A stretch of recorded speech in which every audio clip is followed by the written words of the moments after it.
idea of there was evidence. There's video of somebody from Gaza, whether they're Hamas or a regular person, putting a baby in an oven and, like, come on. How do you know that baby didn't voluntarily? That's not true.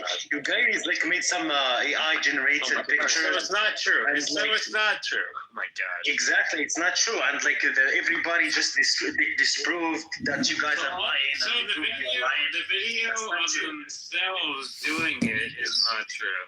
So okay, can you bring me the video? Can you bring me the link? Can you bring the video? Of That's not the problem. Do you know why blacks vote for Democrats? What are the most expensive places? Do you know why blacks? Crazy. Since the Civil War. The Civil War. Yes, people choose the news they want now, but we People can choose overcome the that. facts they want now. So what you've just described is impossible. Only if you think an overwhelming majority of Americans are preternaturally stupid. I do. I don't. And if you let me, I can prove it. You know what you left out of your sermon? That America is the only country on the planet that since its birth has said over and over and over that we can do better. It's part of our DNA.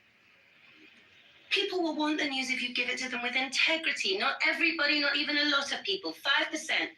And 5% more of anything is what makes the difference in this country. So we can do better. 2 hours in the tank, 1 hour left. Good morning, everybody. Welcome to another edition of Ask Uncle Steve.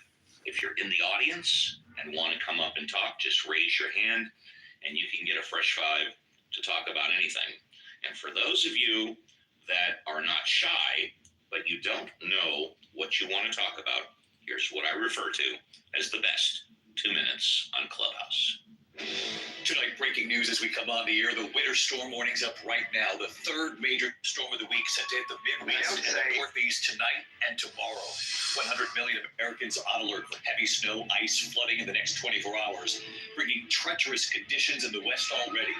A firefighter trapped in his vehicle, wiped off the road in a mudslide. How he survived. The storm moving east right now. Some areas more than a foot of snow, ready to hit many of the same areas already hit this week. At this hour, there are also tornado concerns. The storm sweeping from Minneapolis to Detroit, from Pittsburgh up through New York City. Millions bracing. Lee Goldberg has the forecast, is tracking it all. Also tonight, thousands of American workers laid off at multiple federal agencies tonight, including the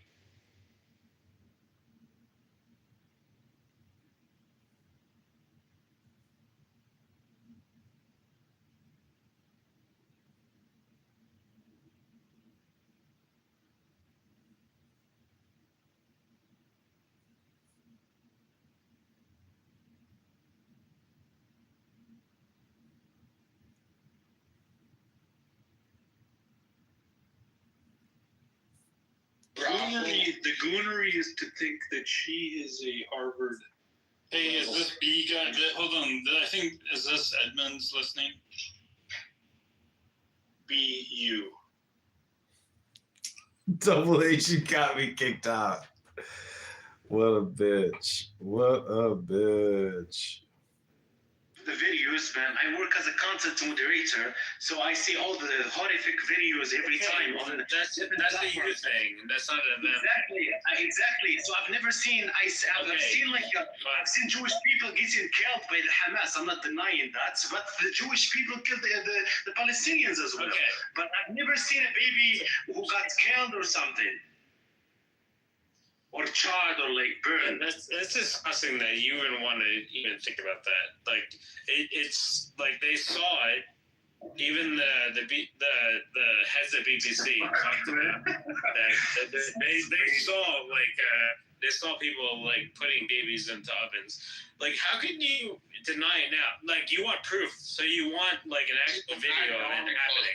Is that what you want? Is that what you want? Would that satisfy you, dude? That's so masochistic. That's so. Yo, David, like genuinely asking, did you see the video of like the Hamas putting the babies in the ovens? I do not want to see any of that. No, absolutely not. I don't want to see it, but I know every news organization saw it.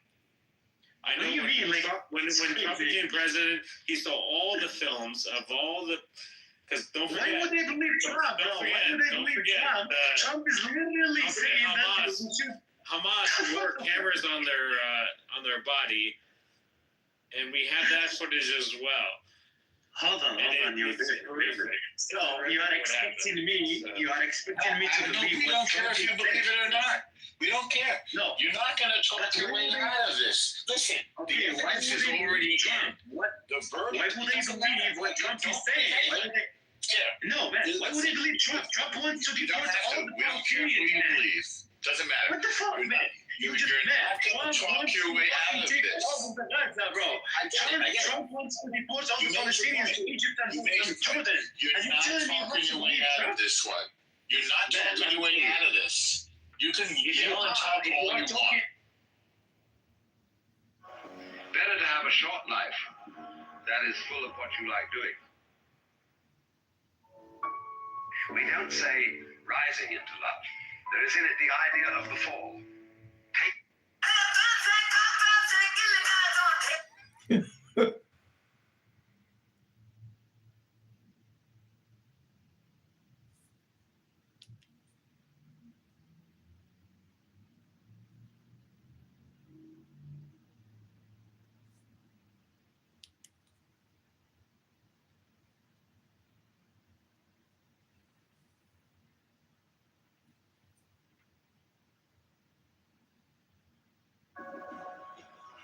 Better to have a short life that is full of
have a short life that is full of what you like doing.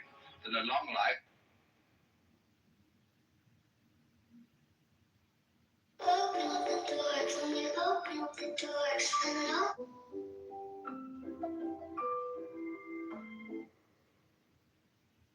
I wake up every morning and tell myself, good morning, gorgeous. Sometimes I gotta look in the mirror. I wake up every morning.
always thought peace was the reward after war. But the war never ended.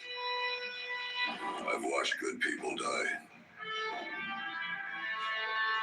People that deserve more in life. More than me. But I'm still here. Hey, John. You still come to see him after all these years? Every time I get a chance, reminds me of the good old days. Oh, yes, you were a hothead back then, John. And you were one hell of an ass kisser, mister. Listen, I have an MIA squad. 2 of them were your students. You can't send in an official team. I need you, Johnny boy. What do you say? For old time's sake. Do I have a choice? Not really. Just being courteous.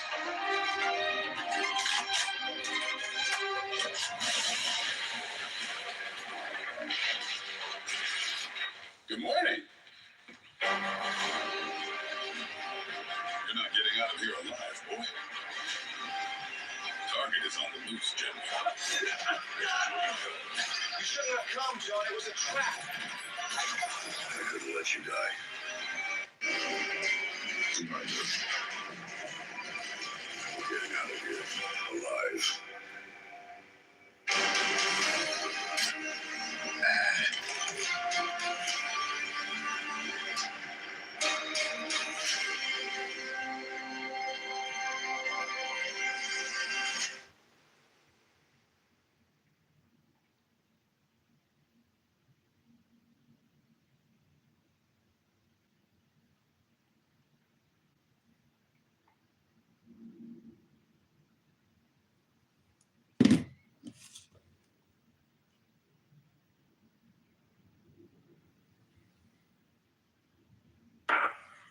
But when you get down into the world of fishes, they have exactly the same thing. Only, instead of depending on collecting a lot of books and things like that, it is the precise way, the very subtle wiggles of the tail, the little tremors of vibration that makes one fish a very superior fish as compared with other fish. And all the other fish. Teacher will be good for this, but you know, this variety right here, it's going to be, you know, a lot stronger and a lot more physical. And there's also, you know, the ratio between some of the psilocybin-containing mushrooms have more psilocin in it right off the bat. You know, so that's important too. I had some psilocin for the first time, a significant amount, with a group of friends in the mountains, and I was surprised at how strong it was, how much of a difference it makes when you don't have to have things. It goes faster for sure. Did you withdraw $50 bill? I think you owe $50. Well, the whole not having to have it go through your stomach. $50 bills. $50 bill. Different people with different levels of health get higher, so that's all equalized. It's like you're just listen. I'm immigrant.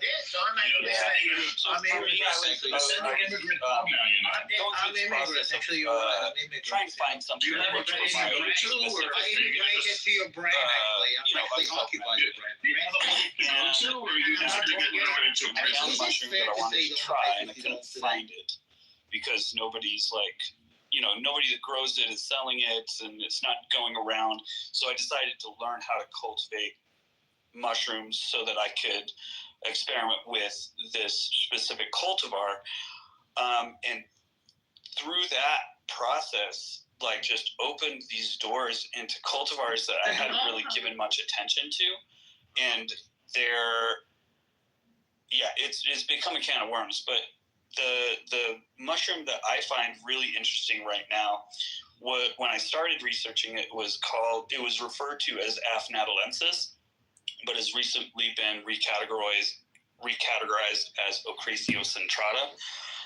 Don't know if I have the pronunciation correct on that, but it has an extremely high Baeocystin percentage in ratio to its psilocybin psilocin content, and it treats when I cut it down. I spent months looking for threshold dosage and cutting it down to a microdose, and I've got the microdose on those in 20 milligrams.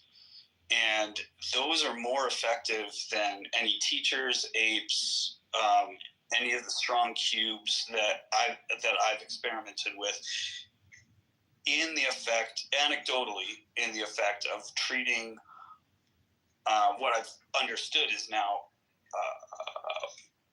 anxiety. Like things that paralyzed my life that I didn't really know were paralyzing my life because they were so masked. But yeah, it's really opened up a lot. Okay, so you're saying that going as low as 0.02 grams, is that what I heard you say? 20 Correct. Milligrams. But this is very small amount. You're getting better anxiety relief. These have a threshold of the mixture of the beta-cysteines. Go ahead. Well, this specific mushroom, the threshold dose is around 120 milligrams. So that's your museum. Uh-huh. So the 10% of that is in the 12 to 20 milligram range. So it's about as strong as penis envy, generally speaking. But it's higher. I would say it's roughly twice as strong as penis envy. It's not as strong as azarescence or cyanescence, but it's definitely stronger than the Shaktis, the Tooks, the tidal waves, penis envies, all of that stuff. It's like half again to twice as strong, just by weight. But the Baeocystin ratio is higher. Yeah, we really want to have you having a conversation with James McConkey because, his knowledge on this stuff is 1 or 10,000 times greater than mine. I mean, I know what you're talking about, but I don't have any knowledge or opinions. Does anybody else have anything they want to add about this? Raise your hand or show up.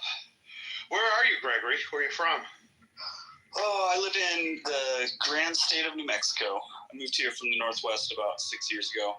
And in other news, like our medical psilocybin just passed through tax and revenue the other day unanimously. So we're on a good path towards actually being a state where this research can go public and practice.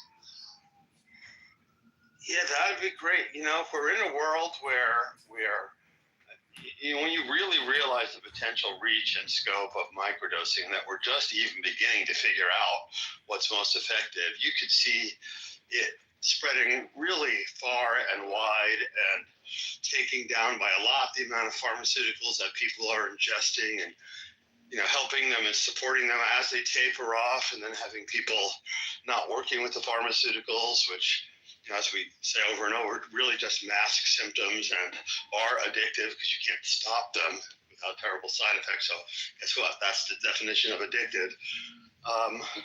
Yeah, I see that world, and then people like you will be able to help really figure out what works best. I mean, or another question is, and he doesn't like me talking a lot about Amanita, Jim Fadiman that is, but the reality is that Amanita is pretty good for anxiety. That's always been, anecdotally, that's what's most in its wheelhouse. And it's like, why is that?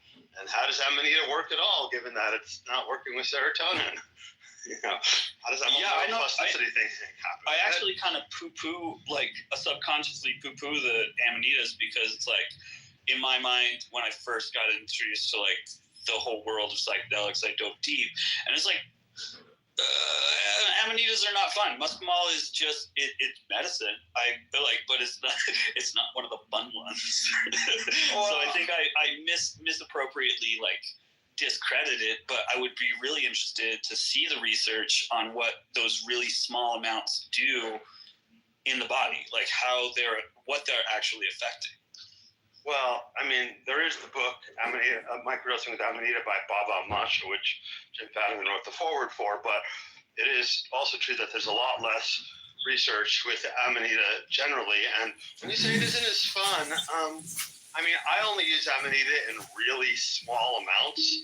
Like I have a tincture from All Things Amanita, which is a site that I trust, and I have 2 or 3 or 5 drops at most, 1/5 of the pipette, and it's such a teeny tiny dose, but I really feel that I love it. It's sweet, it's supportive, it'll wake you up or put you to sleep when you need it, and I know quite a few people who really like Amanita in teeny tiny doses. Now, I'm not so sure about Amanita in large doses, even if it's properly decarboxylated. Like we have a friend, the Esther, and some other friends, Kevin Feeney and Carla, who these people have all had large doses of Amanita, and they all swear it's super psychedelic. And I don't doubt them, but I don't know that I need the hard drive of my brain being re-etched by what Amanita is capable of, even when it's properly prepared. I've also tried a tincture that has just a teeny tiny amount of raw, so the ibotenic acid is full on, and like 2 drops was too much. The tincture was labeled experimental, which I thought was funny. I was like, no, it's not. But you know, you learn what you like. Like they also make a mostly but not fully decarboxylated Pantherina, and I really like that. If I only take just a few drops, it's really great for physical activity. So yeah, when I say fun, there's air quotes behind that, and I think the idea that you bring up here, where we like medicine doesn't always need to be fun, right? And I think it's an immature perception of myself to be like, oh yeah, well it's not creating like an ecstatic feeling. That kind of gets in the way of like actual potential healing. You know, it's like we could easily miss something by not looking at it from the correct perspective. But what you have to say is really interesting about what it can do for you, like so you say when you're using it in an active sense, like you're going to go work out or go for a run or a hike or something like that. Yeah, if I'm going to go to the gym. So you're feeling off 1 or 2 drops, you're feeling like right, actual, it's not sub-perceptual, it's actually am I hypnotizing myself? Is it on some level placebo, with placebo being broadly defined as the placebo process and the ability of our mind and body to interact each other, regardless of our understanding the biomechanics of it? I don't know. I think I can really feel it, but it's hard to tell, you know. Yeah. And I have another friend. Her name is Melissa. She sometimes comes here, and she was like me, using just no more than 3 or 4 drops of the Amanita she had. And if you talk to her, you can hear her, So this is a strange way to think, because it doesn't, in some ways it's not helpful, but when we think of the number of molecules involved, the number of, so like for LSD, the example is that 1 microgram has 1.54 quadrillion molecules of LSD in it. And LSD is super, light and heavy duty. So something like these Amanita tinctures, I'm guessing that each drop has, at least trillions, if not quadrillions of molecules in it. So there is a level at which it's not that hard to put together a story about how that many molecules in a body that has 40 trillion cells, that a lot of the cells that might be affected can come into contact with even a little bit of it. And when you look on Reddit, there are people talking for almost all the substances who end up making mistakes of going an order of magnitude below what they thought they were going to take. And sometimes it's been 2 orders of magnitude, and people are still really feeling it. And you've probably run into it, but I've run into people who take vanishingly small doses of psilocybin, and they'll tell you that they're absolutely can know when they're on and when they're not on. The whole thing with not so much. No, I think there really are people that are extremely sensitive, and there is a spiritual sensitivity, like an esoteric type thing, and then there's a biosensitivity, and those both need to be taken into account. Like, I know people that can hold a mushroom and be like, oh, I know what kind of power this has versus this other one, right? Like, you can feel that without ingesting it. Oh, absolutely. Yeah, I mean, so homeopathy works more on the spiritual or energy essence sense. But yeah, I don't think that's a placebo. Like, just feeding into that earlier statement you said. No, it's not. I mean, Connor Murray has done some great research in 2024 on something called neural complexity, and it's pretty clear that even vanishingly small amounts of I don't know if it was LSD or psilocybin, has the same effect of how they define neural complexity as large doses do. So we've seen this, not I'm going to say across the board, but in several things where the microdosing range of dose has a similar signal but a much lower amplitude than a macro dose. So the same thing is going on. Yeah, I just think it's and somebody actually asked us a question. We did this Reddit AMA a couple of days ago, and stray questions keep coming in, and we're answering them. And one of the questions is like, how do I know when I get to that level of diminishing my dose of psilocybin-containing mushrooms that it's really moved over to mostly placebo? And our response at the end was, well, that's kind of a theoretical question that you can't ever answer. That's not an answerable question. So, yeah, according to Connor Murray, we can just stop talking about the question, is it a placebo or not? We know it's not at this point, and just like we know it's not, Bitch, why you say my name? Are you sure you Why need the fuck that? are you saying my name, bitch? This is the only opportunity I'm gonna Why get are you to talk saying yourself my out of this fucking ass name? whooping. No, bitch, but you got mad because I literally said you was a dumbass. This is the only opportunity that I'm gonna give you After this to fight, out of you're this ass still gonna be the whooping. dumbass bitch that goes for Donald Trump. That's fine, but do you want to out of this ass whooping or not? Like I said, I'm 2 minutes away Do from you the want to car. out of this Are ass you going to whooping or be not? there, bitch? Are you going to be there or not? Are you getting in your car?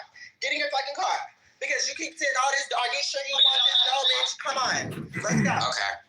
Let's go. Let's go. Bring your ass. Come on. Let's go. I don't get why you been doing all that talking, bitch. I've been quiet this whole time. You either coming or not, bitch. You coming or not? I'm on the way. Hey, now Dylan, you gotta start heading there. At least you gotta show proof that you there. And then motherfucking JV should be there a few minutes after you, maybe like 10 minutes or so. You left already, JV? Y'all need to fight on Facebook. At least y'all get paid. Y'all better put some Vaseline on. I'm still getting ready. I'm actually done now. I'm about to head out the door. I'll head out the door. Vaseline on What the fuck you gotta look cute for a fight? I'm not looking cute. I had to put my clothes on. You got off the wrong stuff. Put some Vaseline on your face. Damn, why y'all rushing the people that's like 2 minutes away? Shit. I'm 23 minutes away, baby. I'm about to hop in my car right now. God, you hear me? Hands up, God, hands up. Man, dang, gonna be with Don't put that fucking hand up. I'll be there at 12:15. What time is it? No windmilling. That's like No windmilling. 34 times. Oh, I've got my shoes on, y'all. I'm on my way. So everybody should be there around 12:15. So around 12:15 should be no. Oh, where we watching that? We getting exclusive first, and then.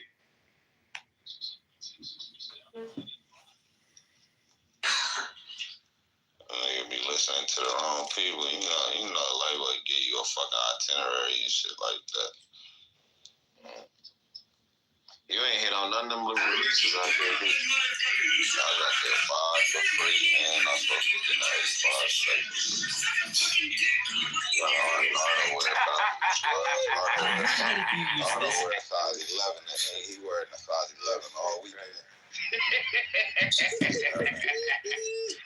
You need to go try to get them unions, them Chicago unions. I already tried. I hit bro and told him that too. Said Nardo wear 11 on them bitches too. All weekend for sure. That shit popped up on my motherfucking timeline yesterday. I'm like, God.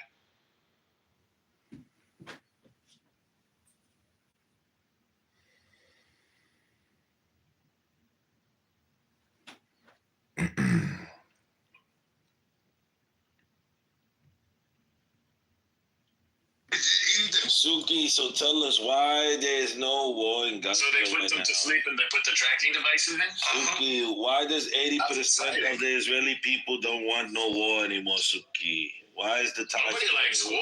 Bibi. Do you know who likes the war? Bibi. Hamas. Israel. Bibi. Hamas Bibi loves the Netanyahu. war. Bibi. You can ask like Joe Schmo. They all say like no war. Bibi. They always say that. They always say anti-war. Everyone knows that. No war, no war. But Suki, what's going on? You were wrong. You and El Nastro were wrong about Saturday. Do you take accountability? Watch and see. Okay, so now give us the prediction. What time? No. Watch and see. I like when you reading your tongue. Yeah. Donald Trump said after 12 p.m. Okay. Yeah, That's Donald Trump, right? hostages were released, so he. No. Donald Trump, we said all hostages. Yeah, but that's a negotiating tactic. Everyone Yeah, knows so how. at least we. All right. See, at least you're talking realistic. You know what's going on, Candy. Like, what did Keir Starmer do? Like, the Labour Party leader. He's a scum, is what he did. He's a scum. He's scum. I don't know what he even does. Like, what does the Prime Minister even do these days? I have no idea. Shalom, Faisal. מה שלומך, קושוקי? מה שלומך, חנה? כולו תמם. מה המצב?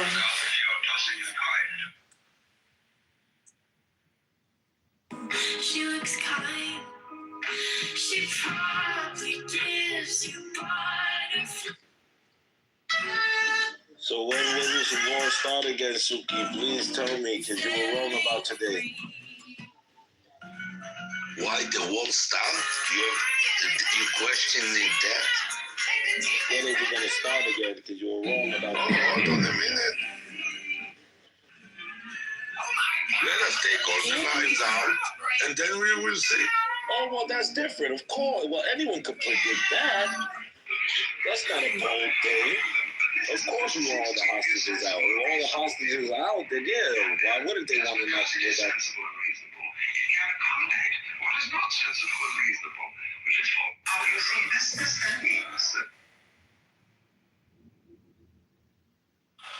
Legenda de amor.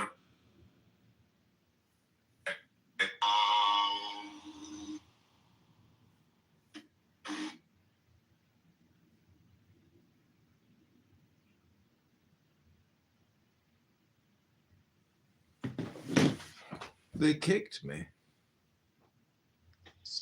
Now Indian clubhouse has become so pathetic. Very toxic, dude. Very private ownership, the ability to preserve and acquire and pass down like your cattle or your daughter, or arranged marriages so you can bring two houses together. You know, the issue that I was actually on Wall Street for 16 years, but the issue that I found is And that's it. Done. Kidnapped. You're sorry. Oh, that's no good. Anyways. If you can't even have a good vacation, I give up with this man. The status of life must be just not of quality.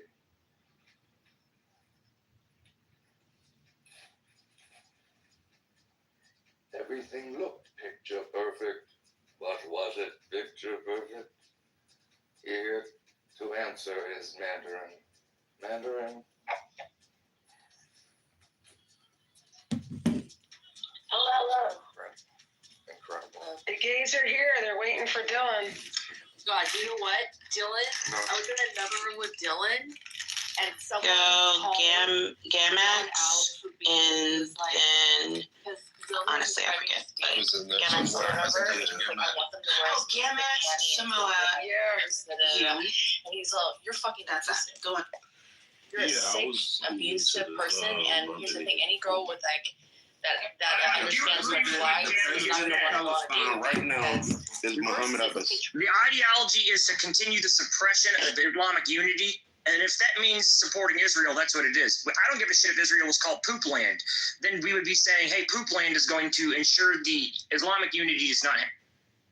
That's what they don't understand. From what I hear, even from Americans, it's not even about Israel. They are happy that someone is wiping out Muslims. People around the world. They sell it to you, dude. That's how. No, they don't sell it to. Listen, you know how they sell it to us? You crashed the plane in our towers. That's how they sold it to us. That when you did that, y'all was screaming Allahu Akbar in the middle of it. But it was so. them. Listen, that's how they sold it to us. There's no other way that it was sold. It literally was them. Have you heard of the dancing Israelis?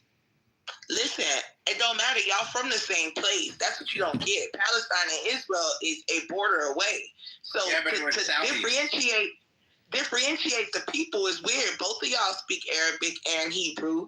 A lot of you all speak same languages. You look the same.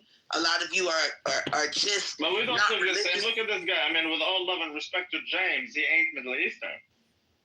He's actually a Karaite Jew. So that was my point about Jews being from all over the world. James is not a Oh, he's a Middle Karaite Jew. Okay, that explains a lot. Okay, I respect that. I respect that. It does explain a lot. I don't mention it because, I like to just continue the argument. But as soon as I say that, people always go, well, that explains. Yeah, well, I respect that. Completely different ideology. You're right. Zionism is the worst thing that happened to Judaism, and it also violates the Talmud, but you don't even believe in Talmud, which is good. But yeah, I mean, even if you believe in Talmud, Zionism is the worst thing that happened to Jews, period.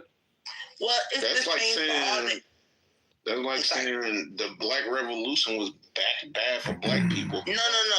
No, it's not like that. I don't think you understand what Zionism is. So Zionism was made by people who are atheists. I know what Zionism is. Okay, so then if you don't believe in God, there's no way you should be using a religion to tie yourself to a landmass, right? You can't use God for your benefit and then say you don't believe in him.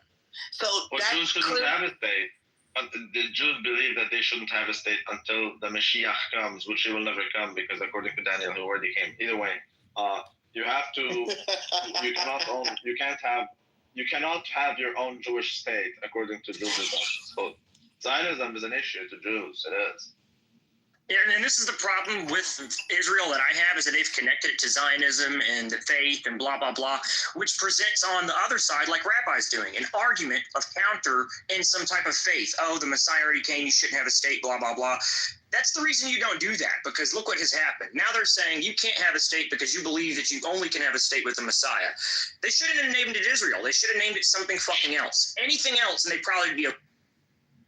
Yeah, exactly. If you don't turn it into a so-called Jewish state, which is not Jewish. I mean, according to Jewish law, you can't own land. You have to shuffle it every jubilee, right? But they don't do that. Well, Rabbi, I gotta know, like, what do you think is worse, a Jewish Zionist or a Christian Zionist? Christian Zionist, Jewish Zionist. Way worse, because they have no claim in the state, no stake in the claim. David, since we're talking. Why not? Because I consider myself to be a Christian Zionist. Not only that, but we're having a conversation really quickly before anyone comes in new and for everyone in the audience. We're having a friendly debate. There are Jews on stage, so please don't think we're up here being anti-Semitic. It's just a friendly talk about don't be Israel and Well, Palestine. I am anti-Semitic, but I'm just saying that Judaism is. Zionism is not compatible with Judaism, is what I'm saying. If you look at it from a religious standpoint. If you're not religious, you're not a Jew. The Jews have Torah. If you don't believe in Torah, you're not a Jew. It's that simple. Yeah, but that's besides the point, I think, right? That's not besides the point. No, it's not. So that's the thing. You can't be secular and be a Roman Catholic priest. You have to pick one. Hold on, really quick, David. So this is the point. You cannot use religion when it's to your benefit, but you're an atheist, because an atheist doesn't believe in God or anything close. No religion should be considered by an atheist when making any decision. Yeah, it's like an oxymoron. So the fact that these people, the fact that the leaders, I'm not talking about the people at the bottom, the leaders will say that they don't believe in God and that they are atheists, but then pull out the Bible and call people Amalek, shapeshifters, right, and say they deserve to die. But you don't believe in the Bible. It doesn't even govern your life. It's much more disturbing. The reason I say Zionism, hold on a second, David. I'm saying Zionism is actually opposed to Judaism. If you look at the early Zionists and how they spoke about the Jews, like they looked at the Jews as like totally pitiful people who aren't worth shit. If you just read like what they said about them, and they, if anything, like the Zionists wanted the Jews to become like the Goyim. If anything, They wanted to change the old poor sick. They called them as sick dogs, is what they called it. Yeah, Zionism is the worst thing that happened to Judaism, and the Jews who are Zionists are so far detached from Judaism itself. Like, that's how I see it. Why do you think the Orthodox Jews don't like the Israeli government? They're like fighting them tooth and nail. Even before October 7th, bro, I see them all the time getting hemmed up by the IDF. They do not like religious Jews. Yeah, but leave them alone. I would just say leave them alone. Who is David? Please shut up. We'll stop talking about them, and then no one's talking about. You know what? You gotta go to. What are you talking about right now? What are you talking about? No, you gotta go to the bar. With all due respect, you're talking about right now. Have we reached consensus? Do Jews run America? No. David, you can't have this conversation. Ethan, you want to say something? I was going to elaborate on what Rabbi was saying. There was an element of Zionist literature that did look at Jews like a ghost, all these things that we would probably read about in anti-Semitic literature too. What the Zionist was a secular movement against religious, messianic kind of waiting for a Messiah to come. So they said, we're not going to wait. We're just going to roll up our sleeves and take the shovel and take the gun and just do things on our own. And this offended religious believers. You can't do this because we have to wait for the Messiah. This is where the competition and the odds at each other. But there's so many different aspects of this. There is religious Zionism. There's post-Zionism, neo-Zionism, classic Zionism. So it's really just, it's very confusing and it's very, very involved. The only Orthodox... That's correct, but no matter how you look at it, it is opposed to Judaism. So religious Zionism is something that I personally cannot comprehend. Wait. That would depend. Well, I like the way that Atan said it. He said that they originally started to adopt some anti-Semitic tropes, and that's what has, and Jews want a state, they want to build the temple, they want to control the world, and then you hear things like Israel saying, oh, we're the chosen people, we're going to build the temple. Israel, for example, existing with that name is another part of that trope that they have embraced, which only enforce these tropes that continue today. So I think you're correct, Rabbi, that Zionism has hurt you. It absolutely has. It has. Nobody in their right mind would disagree with that. Well, the religious people don't believe that there's a state, Israel. They believe that we are Israel. Every Jew is Israel. They didn't fall, you're there. Right. So if we go to Theodor Herzl, who was an atheist, and was all of his children married out, there was nothing religious about it, and whomever said that, yes, they wanted to be Gentiles among the Gentiles and didn't succeed is right. What Theodor Herzl was primarily concerned with, and he tried to get all the Jews in Austria to convert, and that didn't work.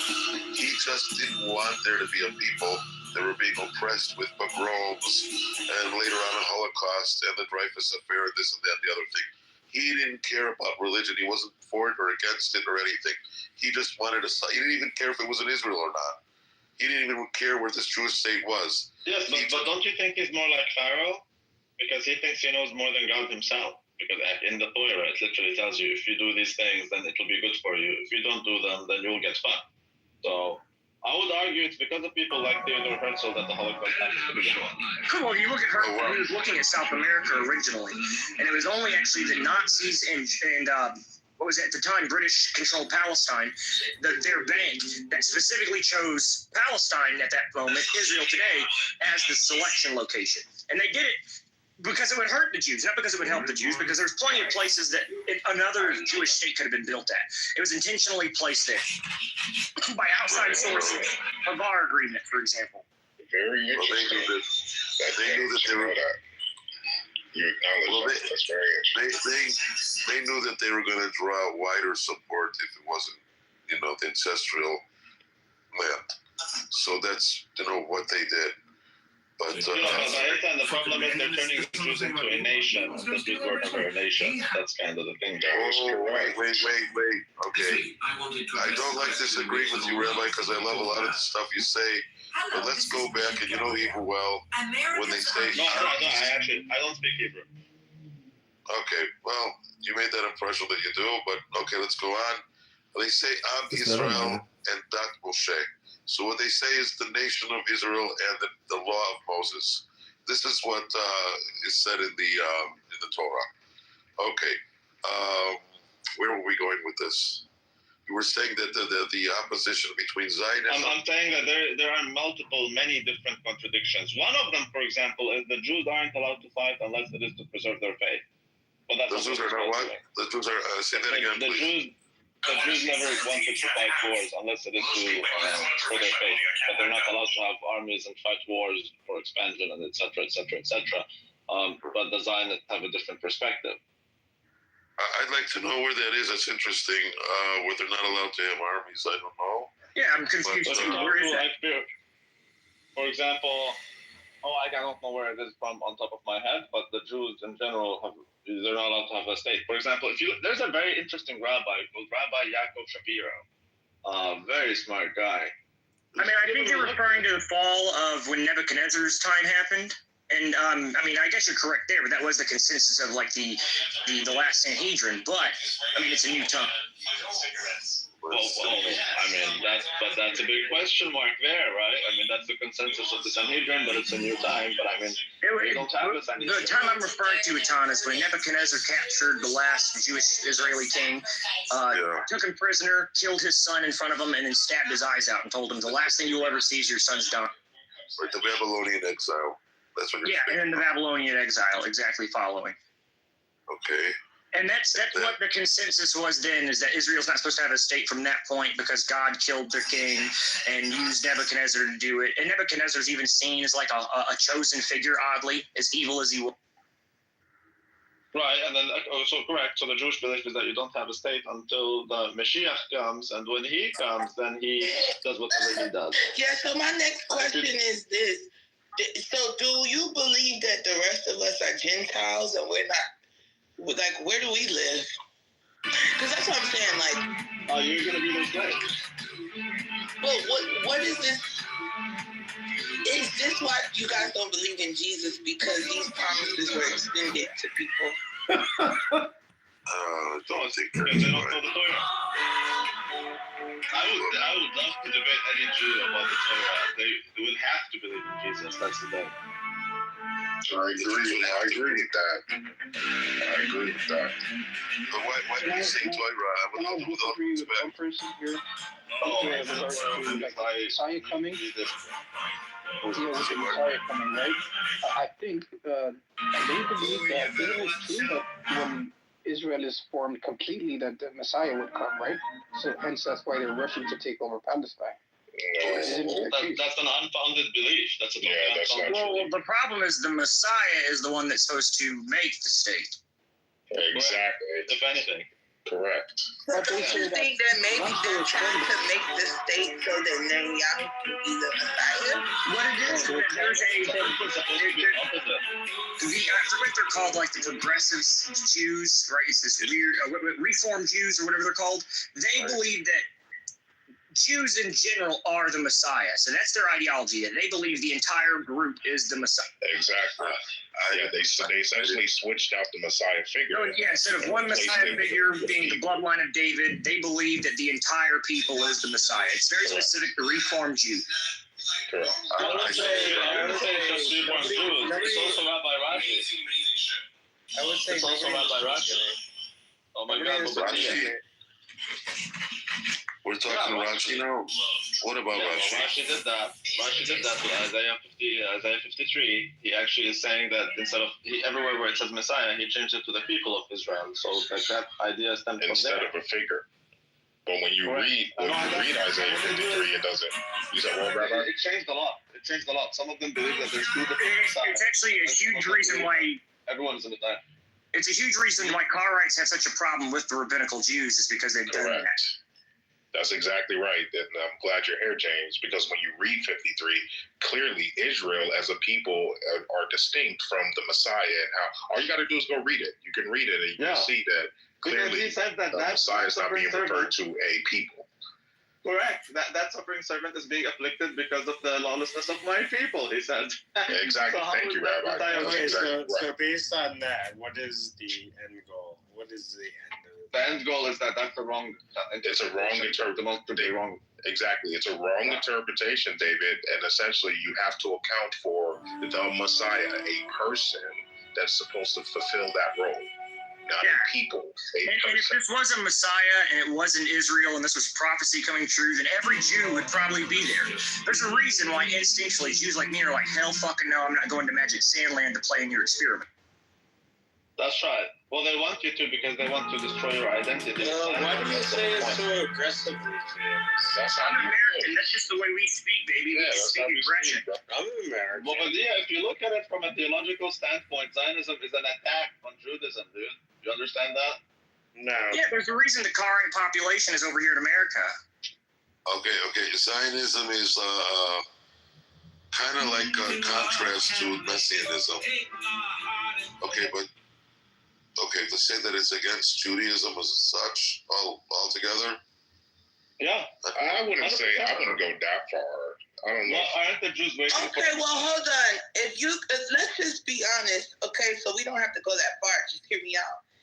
If we're saying that the people who started Zionism are atheists and they don't believe in God, how in the hell could they be pro-Judaism? Well, why is the most anti-Jew? Wait. Really quick, why is Zionism on trial here right now? It's not, David. You're going back down. See you later. Have you ever looked at the structure of Israel's actual government? They do have a president and they have a prime minister, and they use those words, but they're not. It's a monarchy. The president is a king, and he's supposed to be the president of all Jewish people. He's the king of all Jewish people, essentially. So they've taken the very religious structure and idea, even the Sanhedrin, and they flipped it into a secular non-God form, which is without Judaism. So that's impossible to say that they're for Judaism when they are without it. Well, and not only that, they also speak on behalf of all Jews, because Netanyahu is kind of like a Jewish pope, it seems. Well, Netanyahu is just the head of the Israeli government. It's the president of Israel that would be the Jewish pope. He's literally the president of Jews. That's what they call him. Interesting. He's a king. It is a king. They just use the word president, but that is a king in all terms and condition.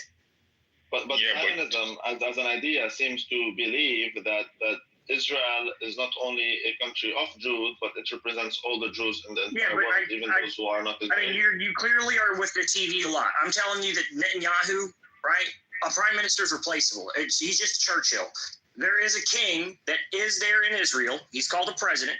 And he's the guy that runs the entire country. He's the guy who ensures that Netanyahu gets approved, et cetera, et cetera. If you're angry at somebody, that's the guy you'd be angry at. But you're always focused on Netanyahu because of TV. I don't even know his name. I'll have to bring it up. I don't know how to print it. Okay. Because if the claim is that there's a separate guy who's this king, right? The real question becomes: is he actually the king, or is it? Yeah, that is actually a king. If you look at it, they call it a ceremonial position, but it's passed on through lineage. That's what I was going to bring up. Like, is it ceremonial? Like how the British have made the monarchy more ceremonial than actually having power? It has more power than the British king of the parliament does. So I would disagree, because the thing is, James, that we don't see that. At the end of the day, it's Netanyahu out here who is making the decision. He's the head of the government. That's the difference. Right. But then, because one would argue, okay, is it a ceremonial? This king you're talking about, is that a ceremonial position? We can't see this king doing anything. We see Benjamin doing everything. He can fire and hire, and he's the one who puts. He's the reason Netanyahu is who Netanyahu is. Who is the reason why Netanyahu is? Herzog. President Herzog. For clarification, this is only one. Herzog is a president. However you pronounce it. Okay, Herzog is a president. It's a king. We can call it a president, but I've looked at the power structure, and that is a monarchy if I've ever seen one. Wait a minute. Monarchy is, if we break down the word, is ruling of one. Okay, but in Israel you have a president and a prime minister. You have it's no different than the parliamentary structure of England. None. Not at all. It is identical. But the monarchy and the parliament are separate. But you admit that it does function as a monarchy. Separate, sure, the parliament can run and operate on its own with the will and approval of the monarchy. Well, is the presidency in Israel determined by your ancestry? In other words, is it inherited like the royal monarchy, or is it an electable position?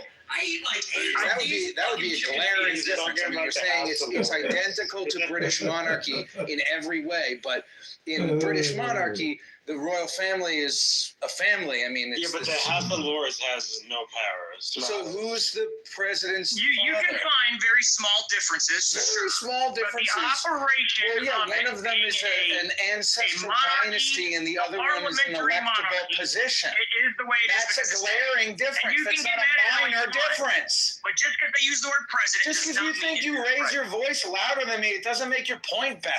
Just because you think that a prime minister is in control does not mean they are. No, I'm just pointing out a glaring difference. No, you pointed out a small difference that it is elected by the Senate. I don't think it is a small difference. I think it's a pretty big difference. It's not a big difference. It really isn't. Here's my thing, James. I think at the end of the day, when it comes to Zionism or I forget the other word that you guys use, because I even associate communism respectfully with the Jewish community. And I think we can't ignore that there have been several moves. Who the fuck is talking? Like, chill out. James, I don't think we can ignore, and I like that you guys have various positions within the Jewish community. I think that's very healthy. But I don't think we can sort of ignore the fact that there have been movements within the general Jewish diaspora that has essentially tried to sanitize and or create godless versions of Judaism. Essentially, David, stop interrupting me, bro. He's actually making a good point. Let him talk. Let him talk. Let him cook. I don't think you can ignore that there have been movements. Ryan, chill out.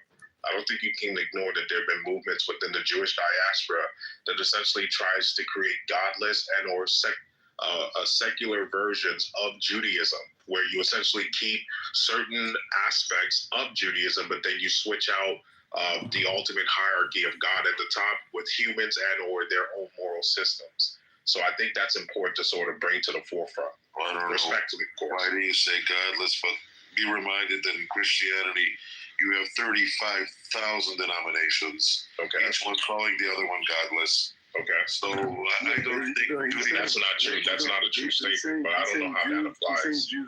Well, I don't know. I mean, what branch of Judaism is godless? Reform. Yeah, so Zionism. So that's what we're. Zionism is not a branch of Judaism.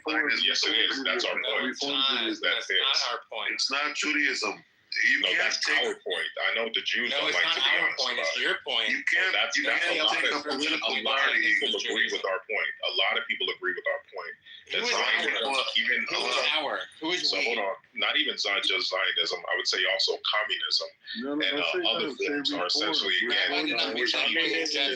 Jewish people creating secular versions of Judaism with their own moral frameworks. Right, where they replace God, the devil, and they input different objects to essentially play these roles. You said, hold on. For instance, in communism, I don't know why y'all keep talking. I don't know why you, because then when I start doing the same thing, y'all are gonna be mad. Have a form of communism. Okay, like just chill. Let me finish what I'm saying, and then you can talk respectfully. When you're able to, for instance, with communism, you switched out the proletariats and the bourgeoisie, become the new angels, demons, X, Y, and Z. We see Jewish movements in this way where, yes, they get rid of the religion, right, or the religious parts of it, but then they input different sets of moral frameworks and make it political. Excellent. This has happened several times within the Jewish community. No, absolutely. No. Yeah, I think 1,000%. With all due respect, I think you have a different. It doesn't mean he does it as a Jew. You have to understand the distinction. Yeah, you can understand that. With all due respect, I just don't think you understand, right? Like you're talking about the bourgeoisie, right? Like I took French, in my college, and like I understand what happened during the the French quote unquote Renaissance. Some people call it the French Revolution. I call it the French Renaissance. But yeah, you kind of David calls the French Revolution the Renaissance. As somebody who understands like French history, yeah. I'm not talking about the French Renaissance. The fuck are you talking you brought it up, so that's why I didn't bring up the French Renaissance. You did bring it up, but I brought up communism and the Bolsheviks. What the fuck are you talking you brought up about? the bourgeoisie. No, the Bolsheviks. I know the bourgeoisie. Okay, you brought that up. I didn't bring it up. You brought that up. I said, okay, guys, sir, do you know what the Dunning-Kruger effect is? That's what you're portraying right now. Okay, so why do you think I mean, Jews I have two communism? PhDs, but go ahead. I'm sure you do. I can tell. Okay, Kid. Revolution. I call it the American Renovation. I call it the American Renaissance.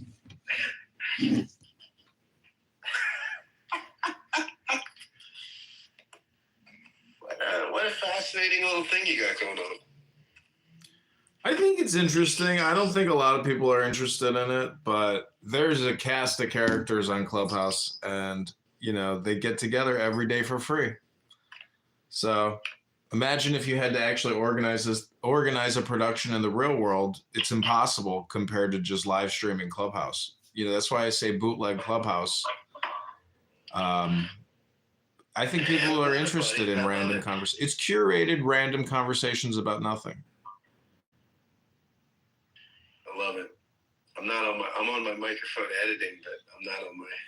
You're like a DJ who's talking into a mic. It's like a prop. It doesn't actually do anything. Yo. So, buddy, I tell you what, Jane and I've talked a lot about your run for Congress. I'm pretty into it. Buddy. Yeah. The guy I'm going up against, his name is Darren LaHood, but my friend says it's just a fake, and then I'm going to pivot and attack and go against the commissioner for property taxes here. I love it. You're bobbing and weaving, bebopping and scatting, bebopping and scat. It's to like cause chaos in the Republican Party and then to ultimately take over the Democratic administration of property taxes in Chicago. That's the goal. And I've done some preliminary research into the situation. There's a lot more analysis I could do, but I think she had this catastrophic DUI event where she got arrested and told this Asian cop, she's like, "You got a little dick. I'm a fucking elected politician in this town." And she's rich and she owns all these property tax assessment law firms throughout Illinois and throughout Indiana. And she's pulling down a huge salary plus a pension. So she deserves to be voted out of office. But the question is she right? Is he in fact not well endowed, the cop? It was racist because he was Asian. So she was claiming that she's like, you Chinamen got little dicks. I mean, so, you know, I'm not saying, I mean, maybe he did have a, you know. Did you want to say something, J4LD4B40?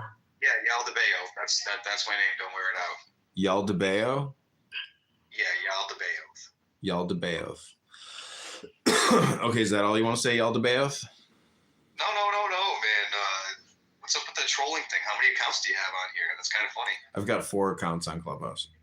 That's fucking hilarious, man. I like it when you do that. Makes me randy. Yeah, I like it. I appreciate people that like it because I get kicked out of so many rooms, and sometimes I try to be serious and actually bring up important information that nobody is talking about or considering. So, oh, really?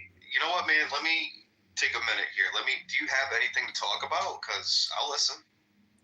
I'm actually live with Scott Kent Jones in the Scott Jones movie in the Roger Mayhem Returns part 2. I'm not a supporting actor. I'm a featured actor in the movie. So do you know who Roger Mayhem is? No, I know. I've never heard of this before. So we're filming a movie right now. It's called Roger Mayhem Returns, the movie star. It's in the Roger Mayhem movie house. And but Roger Mayhem unfortunately recently died. And Emma Williams is here. Hey, Emma. Emma is definitely a burner account. That is not a real person. I don't believe you. Just pretend you're a real person and act like you're romantically interested in the both of us. Yeah, Emma, if you can come on our live stream and request to join us, we would love to have you join us on Instagram right now. #. But I doubt she will. It's got to be a burner account. So I do have a poem I would like to read. This is how I'd like to start the show off. All right. Scott, what did you think about my poem reading earlier? It was great at Uncle Steve's show. Uncle Steve's show, yeah.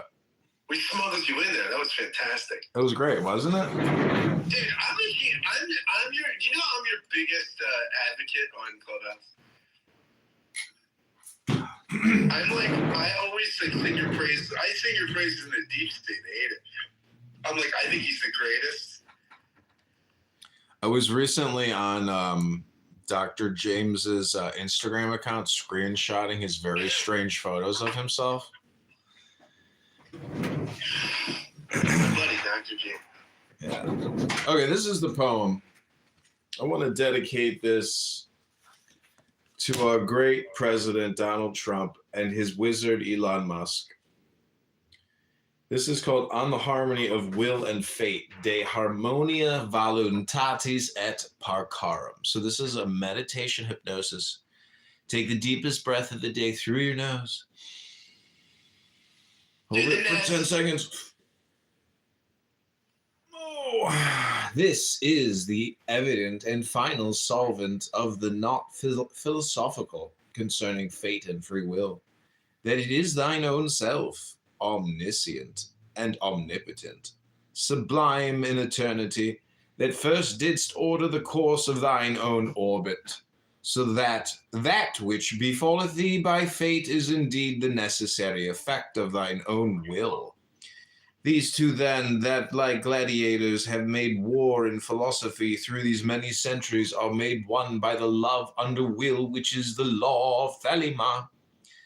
O my son, there is no doubt that resolveth not in certainty and rapture at the touch of the wand of our law, and thou apply it with wit. Do thou grow constantly in the assimilation of the law, and thou shalt be made perfect. Behold, there is a pageant of triumph as each star, free from confusion, sweepeth free in its right orbit. All heaven acclaimeth thee as thou goest, transcendental in joy and in splendor, and thy light is as a beacon to them that wander afar, strayed in the night. Ah, moon. That's called On the Harmony of Will and Fate. It's beautiful, man. What's interesting is he capitalizes the following words: solvent, not, physical, free will, eternity, course, orbit, effect, will, these, gladiators, war, philosophy, centuries, one, love, will, law, thelema, sun, doubt, certainty, rapture, touch, wand, law, wit, assimilation, law, perfect, behold, pageant, triumph, star, confusion, orbit, heaven, joy, splendor, light, beacon, night. Amun. So he capitalizes a lot of words, which I think he's trying to show the sacred words that essentially have like a higher. They're just proper nouns, basically. He's denoting that all is God. And so he's trying to show, the power words, I would say. If that makes any sense. So welcome back to the Roger Mayhem movie, where we are still trying to gaslight and troll Roger Mayhem and others, even though Roger is no longer amongst us. He had a social audio premature death, unfortunately. I myself have had many deaths on this app I've had over 30 accounts, and some of them are back. Some of them are there. Jefferson Park Farm, I believe. David Bowie. I've had so many accounts on this app that are still here, but I don't look at them. I don't listen to the replays because technically I use Clubhouse as like a springboard to create content, and everything is pretty much gets deleted here anyways, because you can only store like 13 rooms on your profile. So this app does not act as any kind of library. And I would be surprised if USAID is responsible for fucking paying for this app. I don't see any ads.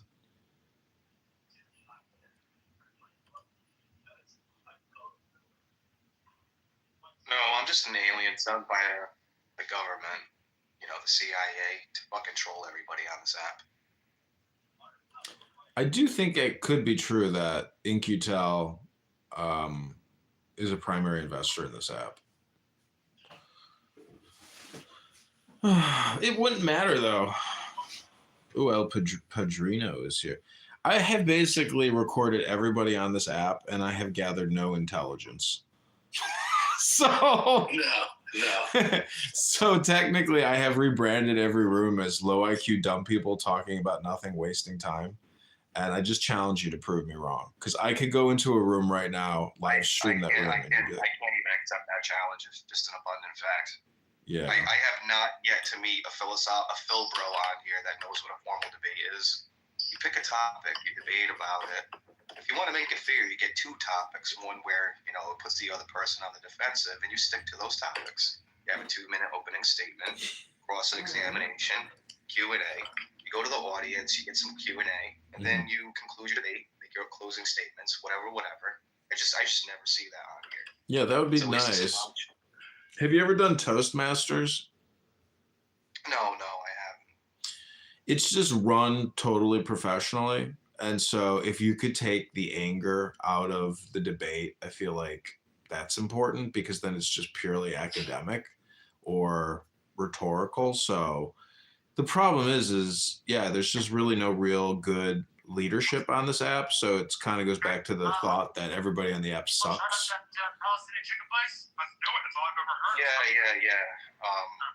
The people suck. It's just kind of ironically funny that you mentioned that, but it just seems like the bread and butter around here is to like just speak out of turn and just help each other out. There's like high school cliques on here, if you will. Yeah. Everybody's in a clique party. Do you know, I was thinking about like government and corporations and society. It is, do you think there's like an aspect of gangsterism or mafia type power structures? You know, like technically it's gangs of people, you know, working some negatively together, you know, meaning that it's like a society is a composition of a huge number of cliques varying in size. No, not exactly. I think what we used to have is some sort of like framework of like community. You know, you could live in a neighborhood back during our grandparents' time, and you know, people would actually go to each other's houses. They would probably meet outside on the regular for 4th of July's and like bring all their food outside and light all their fireworks all the way up and down the road. You know, some simple things that people take for granted now. And now it's just like the internet's taken over. It's kind of like nobody really does this live, and it's just some sort of like some internet crazy. I don't even know what to call it, man. It's just like a bunch of people that are like isolated that meet up on the internet, and they just each other's talking points. Yeah, well, the problem is nobody's getting any smarter. Nobody's really creating any real change. They're just doing low IQ, high vibrational hypnosis. They are, I don't know, people are demanding respect on this app when they don't give respect and they have no real credentials.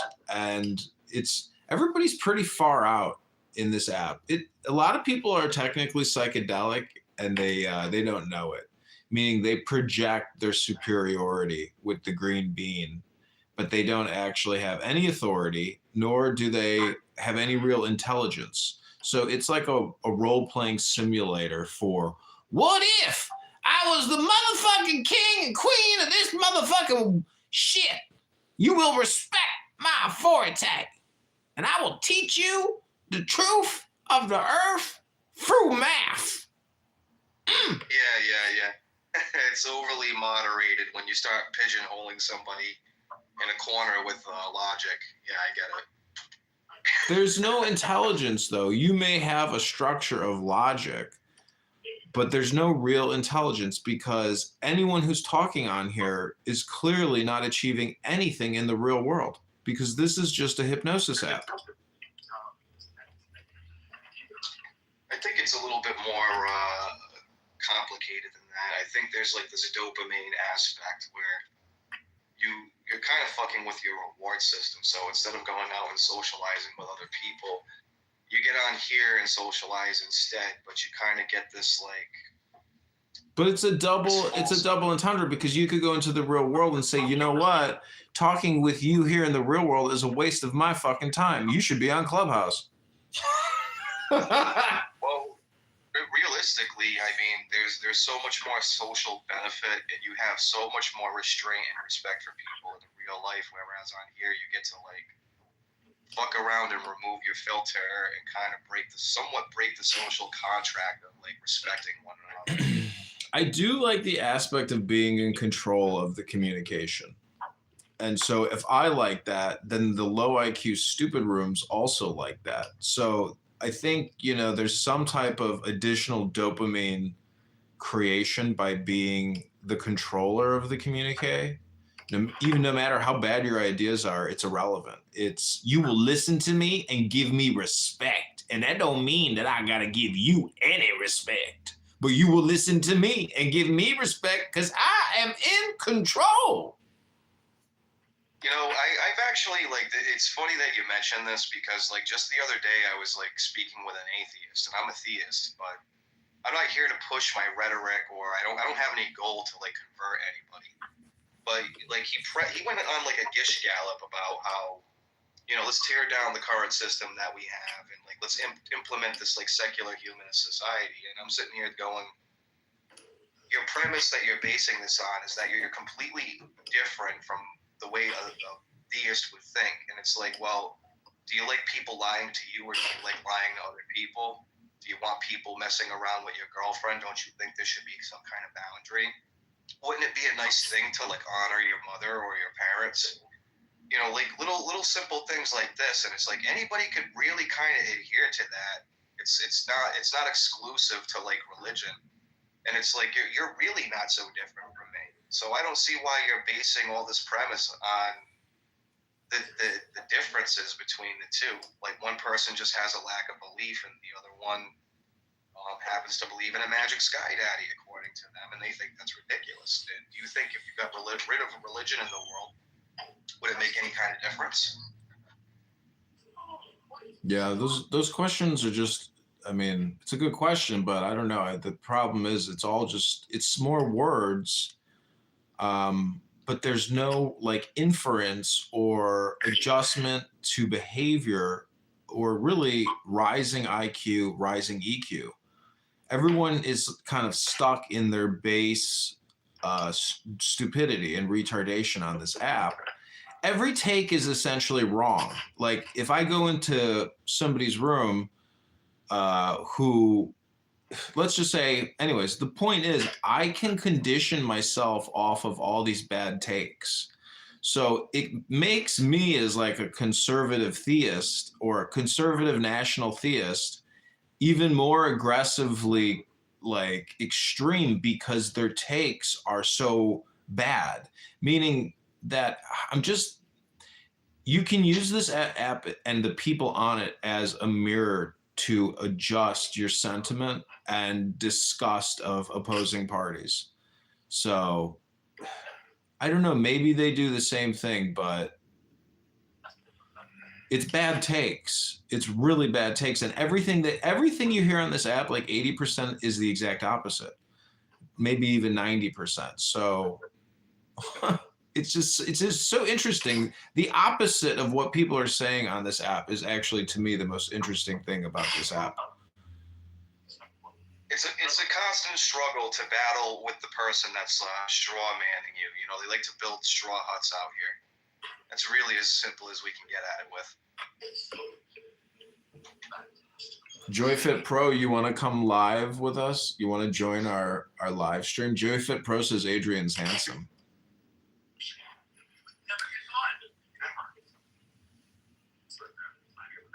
I'm doing a little editing right now, buddy. I'm almost done posting my podcast from this morning. I had on Pure Excess, Capitalism and Commodity, Todd McGowan, Professor McGowan. I like that, capitalism and commodity, because that's basically saying that's all we have. And he leaves out the other C word, communism, meaning there's no such thing as communism and capitalism and commodity. I'm in bed. What are you talking about? Joy Fit Pro. Oh, hi, Joy.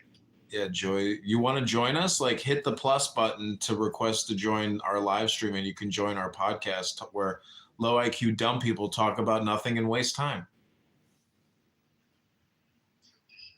What's that? How do you? Oh, you can't hear this.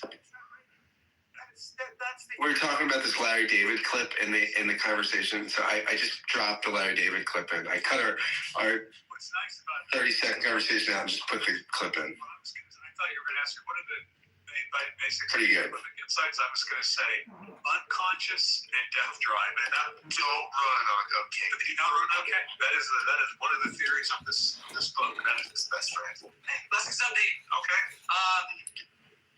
Let's turn on. That's right. That's right. That's the human condition, right? That's the perfect psychoanalytic insight, right? Like the very thing. What's nice about that?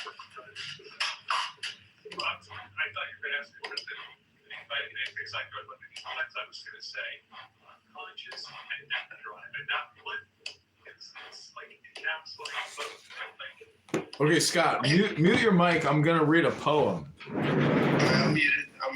Here we go. Okay, this is called a parenthesis on a certain virgin. How do I mute myself here?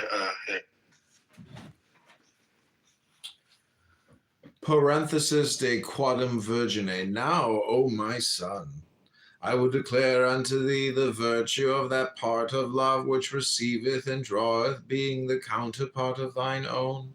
For behold, I am moved in myself by the absence of the virgin that is appointed for me, and her eagerness of purity doth encompass me with its soft tenderness, and twineth about me sweet scent, so that my mind is enkindled with a gentle flame, luminous and subtle, and I ride unto thee as in a dream, for in this enchantment of her devotion I am caught up cunningly in beatitude, with great joy of the gods that have bestrewn my way with flowers, many flowers and herbs of magic and holiness, withal to match their beauty. Nay, O my son, I will cease this epistle unto thee for a while, that I may resist in the pleasure of this contemplation.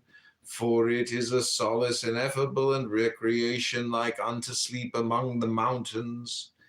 Yea, can I wish thee more than this, that coming to mine age, thou mayst find a virgin like unto this to draw thee with her simplicity and her embroidered silence.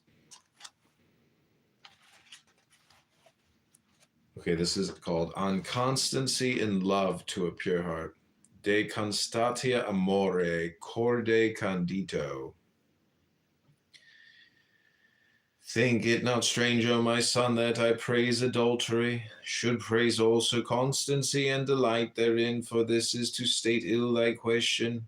Herein is truth and wisdom concerning this matter, that so long as love be not wholly satisfied and equilibrated by entire fulfillment and exchange, constancy is a point of thy concentration, and adultery a division in thy will. But when thou hast attained the summit and perfection in any work, of what worth is it to continue therein? Hast thou two stomachs as hath a cow, to chew the cud of a digested love? Yet, O my son, this constancy is not of necessity a stagnation. Nay, Behold the body of Our Lady Nui, therein are found certain twin sons that revolve constantly about each other. So also it may be in love that two souls meeting discover each in the other such wealth and richness of light, and love that in one phase of life or incarnation, or even in many, they exhaust not that treasure. Nor will I say that such are not in the degree and quality thrice fortunate, but to persist in dullness and satiety and in mutual irritation and abhorrence is contrary to the way of nature. So therefore there is no rule in any case, but the law shall give light to every one that hath it in his heart, and by that wisdom let him govern himself.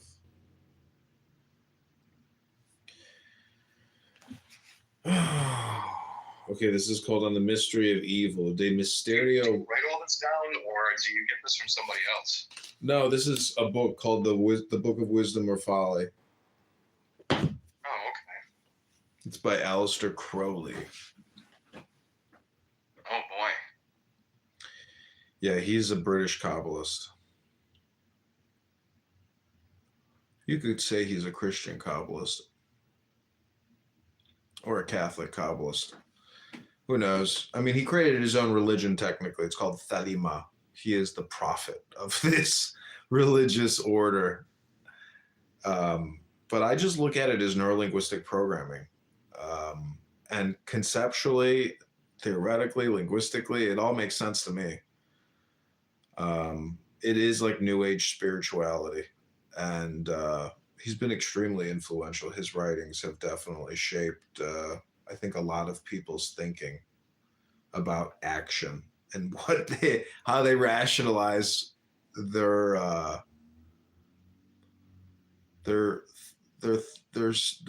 maybe their thoughts and speech and action, but it's maybe very limited. I don't know. It's chaos.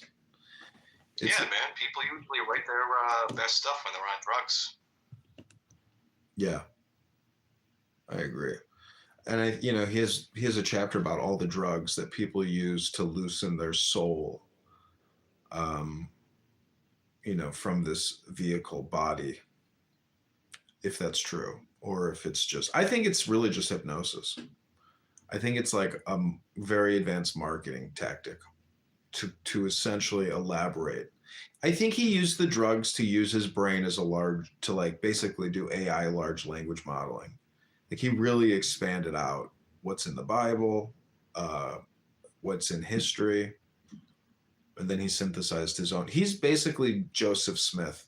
Look, everybody, I met an angel and he gave me these golden tablets, and it's got a mystery language that only I can interpret. I am the new prophet. That's what he pulled. That's what everybody is pulling in a lot of these organized religions. Yeah, he has a heavy influence off the music industry. See, his big thing is he traveled the world, and so he's big into Tao Te Ching, the I Ching, and Hinduism, and Catholicism. So I think you can use Aleister Crowley's writings to do Gnostic work, but I think anything Kabbalistic is like some of the best neurolinguistic programming anybody can do for therapeutic purposes. I have done Gnostic work many, many places. We have somebody named Ken Tanner. Ken Tanner is the man. Ken Tanner is a Christian pastor, Episcopal, an Anglican priest in Michigan. The man sweats the gospel. It's a beautiful human being. He's coming on my podcast, New Persuasive Words, probably in a week or so. We need your prayers. He's a little under the weather right now, but he's a godly man. He could talk through spiritual things with you. You could bring him up. He's a guru. He's a Jedi. Oh, talking of gurus and Jedis, I saw L. Stern's Instagram account today. Actually, have you ever looked at L. Stern's Instagram? We're in a Slate Clubhouse war, my friend. I thought you guys, created peace. No. No, what would make you think that? Because it's affecting your health. I can tell right now.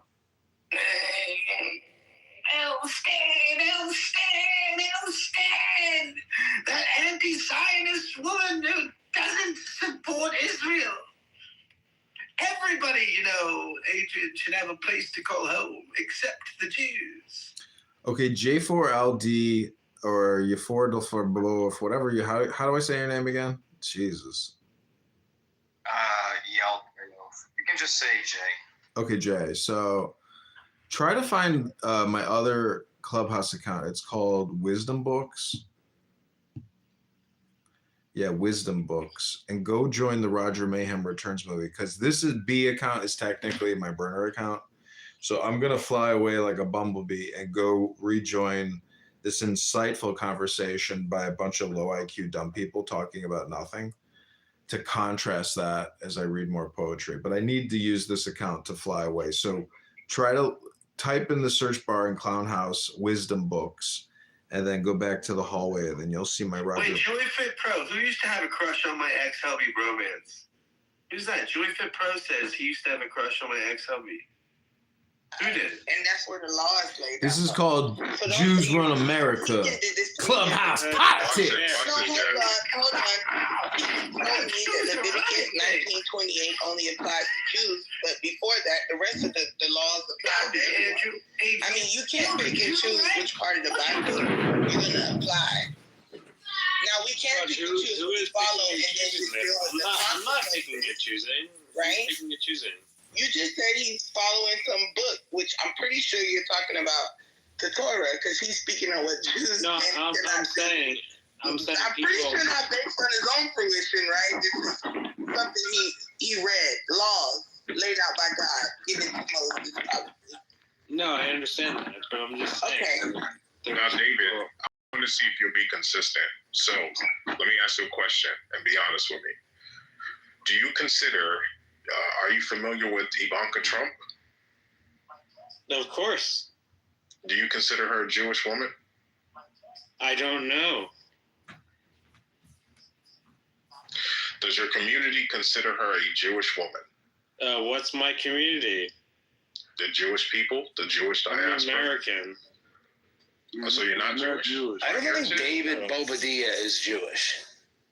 No, okay, Zach. Let me see if you'll be honest. Let me see if you'll be honest, Zach. Do you consider Ivanka Trump a Jewish woman? Wait. So just like that, you just don't. Because look, David, I'm not Jewish and you're drunk. I have good faith conversation with people. I have good faith conversations with people. I don't need to just scurry around or act as if, I didn't hear what somebody said. I asked you a specific question. I asked you to be honest with me, and you weren't. Okay, so I'm moving on to try to see if there will be somebody who is honest. And I think you understand what I'm trying to get at. I do. That's why you don't want to be honest with me. That's why you don't want to be honest. Because when we were having the conversation, at Black, I'm telling you, I'm Black Rabbi, when the next time you have a question for when the Black Rabbi, right, was breaking down the absurdity of trying to pinpoint a specific DNA, right, to quote unquote the Jewish people or why it doesn't make sense. Why do you keep saying specific example? What does that mean? Right? What do you say? You said what? You said quote unquote the Jewish people. Why do you say that? Yes, because again, it's retarded to try and consider the Jewish diaspora or the Israelite diaspora as one specific people. It makes no sense. Who are you to decide that? I'm pointing to a reason why. That's why you don't want to answer if Ivanka Trump is Jewish. I think the problem is you don't want to answer that. Point, though. That's there are cases being made, and then all the evidence that is happening on each side is being overlooked. And I think what would be helpful for the conversation is a person. Okay, the guy before presented a loaded amount of information, and it's like I think it would be helpful to pinpoint one of the things he said specifically and refute that. So you go one by one and say, here's why I disagree with all that you said, instead of making an overall general statement. Because that's just not helpful. So Bertie picked the first point that they should refute to one another, whatever the case may be that you heard. So I don't know. It's really like Ivanka Trump may be like, what the fuck is that? Is she Jewish? Yes or no? It doesn't matter. You see? It doesn't matter. This is why look, respect. This is why. If you want to know why, Okay, if I say yes, you want to know respectfully. If you want to know why your people have no kosher conversion, being shiesty ass niggas, If you want to know why the shystiness is associated with a lot I of never this called is you why. the N-word. I never called you the N-word, so stop. Okay. What you want a cookie? No, but Are you offended by the word shiesty? You want a cookie? I don't like the N-word, so listen. Okay. He said You keep shiesty. saying that like I can. Oh, you did say the N-word, King. Yeah. You didn't say the N-word, yeah. Okay, who cares? What the fuck? I don't care. What, you mad about it? You mad about it? I'm mad about it, yes. I'm mad about it. he bay. I'm mad about it. Wait, hold on, why did you change your voice when you said that? I'm mad I feel insulted. Why do you feel insulted, David? Why do you feel insulted, David? Why you feel insulted, sir? That's not nice. Fuck out of here, man. What is wrong with you, man? Stop crying. I'm not crying, and you need to read. Okay, you need to read. Be like Ian. The fuck? Anyway, so I'm waiting for somebody to is Ivanka Trump Jewish? Is she Jewish? She is. She had a kosher conversion. Thank you, Ian. She's Jewish. But guess what? She wasn't born Jewish. Do you see what we're getting at? Do you see how genetics can change? I see nothing. Hold on, David. Do you see how genetics can change? Do you see why it's absurd to try and Right, because there was never really segregation. where each tribe was born out of a different brother, where each of them could have made their own decisions in terms of who they're bringing into the flock, X, Y, and Z. There's so many things that could have happened over the 3,000 to 4,000 year period. It is impossible to try and trace everybody back to the same DNA structure. That's the only point we're Okay, making. so what is your point? Look, I can't have this conversation. I can't do this. No. Give me the end goal. Give me the end goal. Okay, let's. You say one more time, Black Rabbi. Everything you're saying. He wasn't listening. I wish everybody on Clubhouse who wants to beat his ass could just meet up somewhere and just beat the shit out of him. And all I'm not trying to fight like nobody, this. bro. I'm really not. All the It's Jews not that X, Y, and serious. Z. Okay, give me the end goal. What happens after that? Like we're talking, and you're right the entire time. You know, the Jews, yes, X, Y, and Z. And then we've had the Black Rabbi. Black Rabbi. What is your denominator? Or what's your Okay, so you're not going to answer it. You said what? What's the end? Orthodox. So you have Black Rabbi, who's an Orthodox Jew. You have Ian. I think he's the same, or Ian's just Ian. I forget which sect you are, but I think you're just. Reformed conservative. Reformed. You have a Reformed conservative. Then you have James here, who was a Karaite Jew. All of them have spoken on the stage, David, with varying positions, right? Different positions. They all explain some part of what we're talking about. And yet, David, you can't follow. You can't follow anything anyone has said. And we're supposed to take it seriously. I'm not saying their opinion doesn't matter. It's not even an opinion. Like, James literally broke down the entire difference between how Judah, the kingdom, is essentially usurped Israel, the title. How one tribe, if you consider they literally taken the term Israel and become all 12. I heard it. He broke that down. Trust me. Then you have Black rabbis spent a good amount of 5 to 7 minutes literally breaking down why it makes no sense to trace everyone back to one genetic. And you sit here, I don't know. No. My only question is, like, what is the end goal? My only question. That's what? The end goal of what? What is the purpose of you talking about it and making your point heard? Is based on what? Is based on either you're just saying it to say it, you're saying it to convert, you're saying it to make a point. Like, give me a point. We're just saying it to make points, man. I don't get it. What do you think we're trying to like? Why are you even bringing it up? You think we're saying this to do what? I believe that David is drunk. And I think at this point, centering David is not very sensitive or respectful to David's needs. Makes sense. I think it's clear that he is I'm drunk. going to answer those questions. Those questions are Okay, for the record, there is no answer. You have no answer. What? There is no answer, man. It's just disconnected, man. I don't even understand what you're saying. I don't even understand what you're saying. Hold on. He made a big point about the community. You made a point about the. He made a big point about the Jewish community over and over again. I was trying to find out. I was just If you read the chat, I made a disclaimer: no personal attacks, no ad hominems, no bullying, and no fighting. I would consider this as bullying. What Zach is doing. Okay, I said though that we should be sensitive to his needs and stop centering him because he's sensitive to his needs. he's clearly not. Can I make a statement to King? I just want to make one point to King.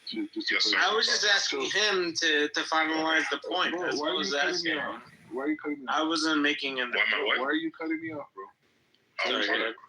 So anyways, so I wasn't to make this other point. So just so you're clear, what it requires for a woman specifically to become quote unquote Jewish in that way is that all she has to do is say a blessing and go into the water, right? She dips in the water and there's two witnesses, there. That's it. And I agree. And I think that's the point that you illustrated so perfectly, Black Rabbi, and why I tried to distill all the history you gave into a really good example everybody can follow. Just point to somebody who is now considered Jewish that wasn't born that way. That shows in a small instance all of the history that you painted. I just don't want people to, when people like David come in and they essentially dismiss and or act like they didn't hear something that was a full breakdown that somebody has clearly spent a lot of their time to ingest the information and distill it. That's very annoying to me, right? That's very annoying. People who do that. Yeah, but it's like you're being disrespectful for no reason. Hey, don't speak over nobody, bro. Good faith conversation, then have that conversation. That's all I ask is that if we're gonna have good faith conversations, let's have that. There's literally Jews all over the world, and none of them are black. That's correct. I've been living in Jerusalem. I'm in Jerusalem right now. I've been living for 8 years, and I'll tell you that I meet Mexican Jews. They look and talk Mexican. I give a class. Wait, don't cut me off. I give a class every Sunday. Tomorrow I'll be giving a class to Jews in India, B'nai Menashe, right? Yes. There's Jews from Syria. They look Syrian. There's Jews from Iraq. Look Iraqi. You know, I gotta say, African Americans have essentially achieved everything. It's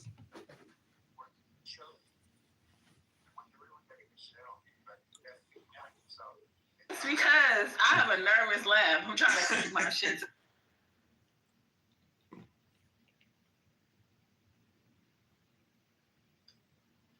Okay, I'm going to read one more chapter from the Book of Wisdom and Folly. Scott, thanks for being my study partner here today as I continue to read what we used to call books.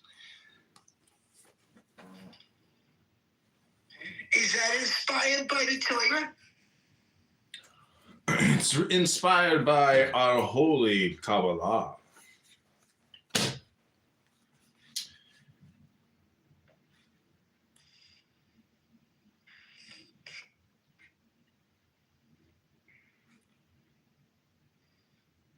Testing 1, 2, 3. Okay, this is called On the Mystery of Evil. Did I read this one?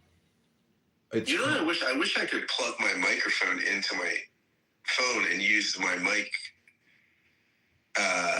Yeah. It's instead of using the phone mic, but I don't think you can do that on Instagram. No.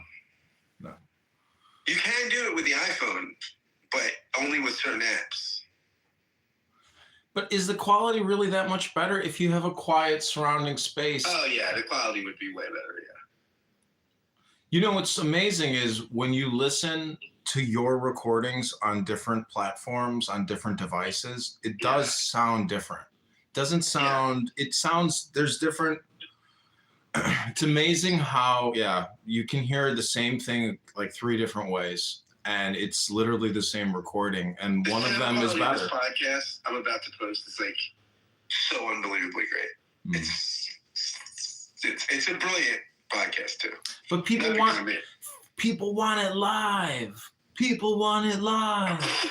Well, I did live stream it. I mean, I live streamed it on YouTube and Facebook.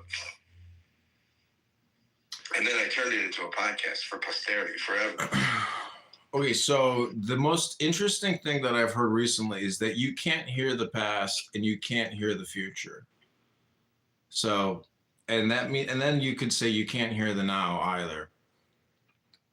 Anyways, this is called De Mysterio Mali, on the mystery of evil. This is by Aleister Crowley. Moreover, say not thou in thy syllogism that since every change, soever be it the creation of a symphony or a poem or the putrefaction of a carcass, is an act of love. And since we are to make no difference between anything and any other thing, therefore all changes are equal in respect of our praise. For thou, this be a right conclusion in the term of thy comprehension as a master of the temple, yet it is false in the eyes of him that hath not attained to understanding. So therefore any change or phenomenon appeareth noble or base to the imperfect mind, according to its consonance and harmony with the will that governeth that mind. Thus, if it be thy will to delight in rhythm and economy of words, the advertisement of a commodity may offend thee. But if thou art in need of that merchandise, thou wilt rejoice therein. Praise then or blame aught as seemeth good unto thee, but with this reflection, that thy judgment is relative to thine own condition, and not absolute. This also is a point of tolerance, whereby thou shalt avoid indeed those things that are hateful or noxious to thee. Hateful. Unless thou canst in our mode win them by love, by withdrawing thine attention from them. But thou shalt not destroy them, for that they are without doubt the desire of another. Did you hear that? It mentioned commodity. I like that.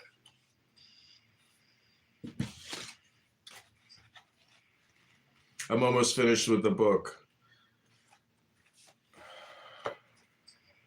This is a $50 book. Yeah, I got a $50 something. Well, you should DM Elle Stern and see if she's available for $50. I need $50 to make you holla, because I get paid to do the wild thing. So, did you partake in the dress stealing and the looting and the thefts in your first city? No. Look at me sneezing away here.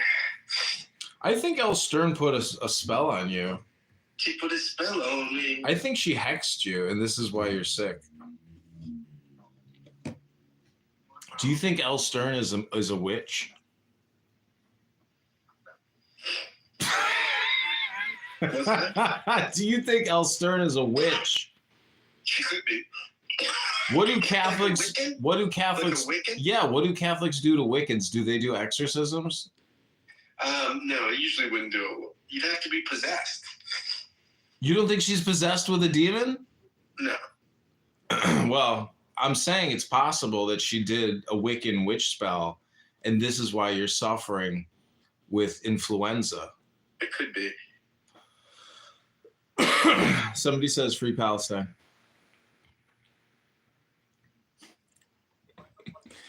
Jay, did you want to say something as I continue this journey of folly or wisdom? Or Redford?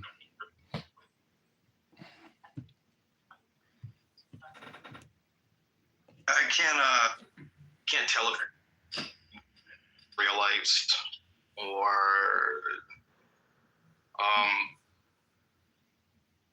I don't know, man. Like there's two ways we can go about this. If they're gonna follow the good book, if they're Hebrew Israelites and they follow the new covenant, then them talking about endless genealogies, like in First Timothy or Titus. What a waste of time is there to talk about BHI? Like you're not supposed to do that because it's not glorifying or edifying God. You're just wasting time edifying race. And then in the Old Testament, I think it's Deuteronomy 23:2. Oh, yeah.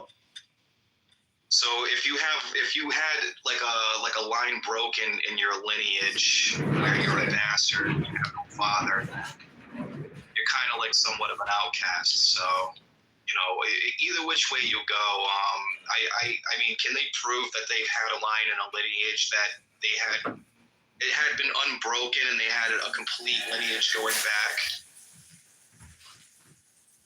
You know, it's just, I don't know, dude. It's kind of ridiculous to sit here and discuss these things. I don't know why it's so important.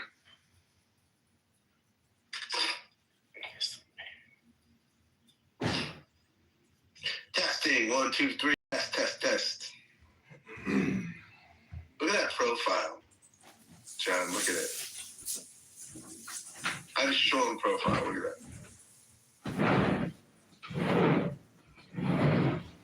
Look at my profile. Very strong. Yeah, I think Jay was making the point that you should probably just, go to the gym and read a book and just STFU.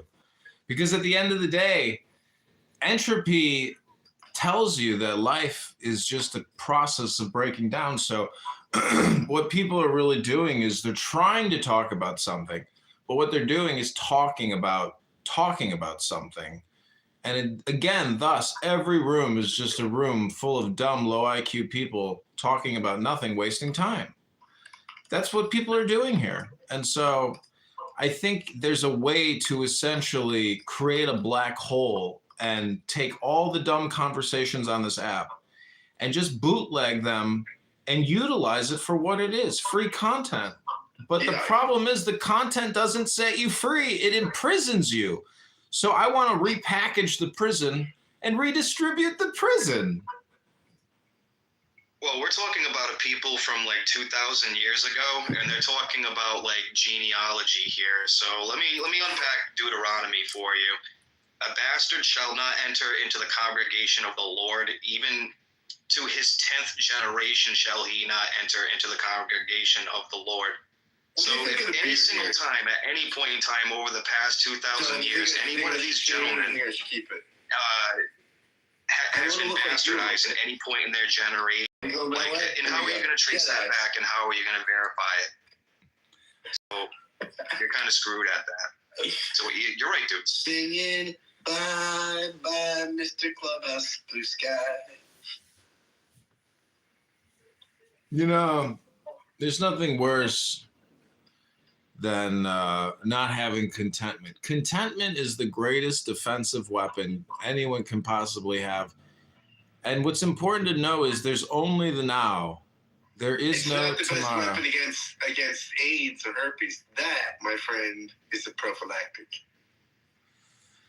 Some people take PrEP, and some people take Valtrex.